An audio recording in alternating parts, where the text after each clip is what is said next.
Mosambikissa lähes joka toinen lapsi kärsii aliravitsemuksesta.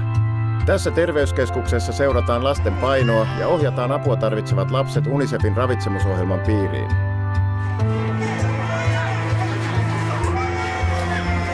Tässä on mulla sylissä 1 kuukauden ikäinen vauva, joka painaa 2,5 kiloa. Sim, o bebê saudável é esse que tem problema de mamar. Do you have other children? Na escola tem 6 anos, outro tem 4, outro tem 3. Eu, para bebê, quero crescer, vamos se sustentar em casa.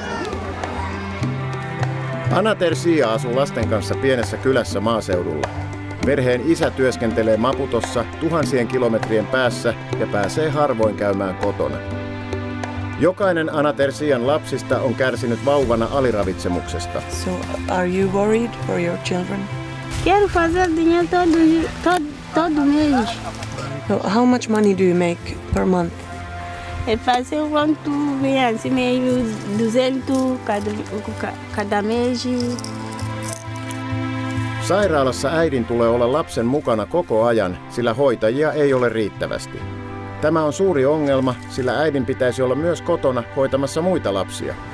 What do you think will happen to the baby if she doesn't come here? A quantidade suficiente não vai saciar a criança e vai perdendo o corpo cada dia que passa.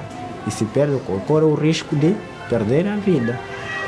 How common is malnourishment here? Em algum momento sim. Por exemplo, quando assim que vamos no tempo de verão, né?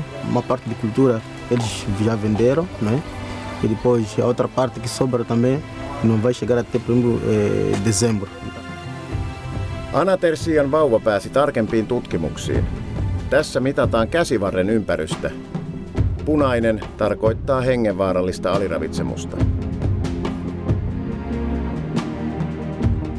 Terveyskeskuksia tarvitaan lisää. Nyt ne eivät tavoita kaikkia, vaikka äidit kävelevät 10 kilometrejä tuodakseen lapsensa punnitukseen. Lääkäreitä on monilla alueilla vain yksi, noin 100 000 henkeä kohden. So, what kind of help do you give her?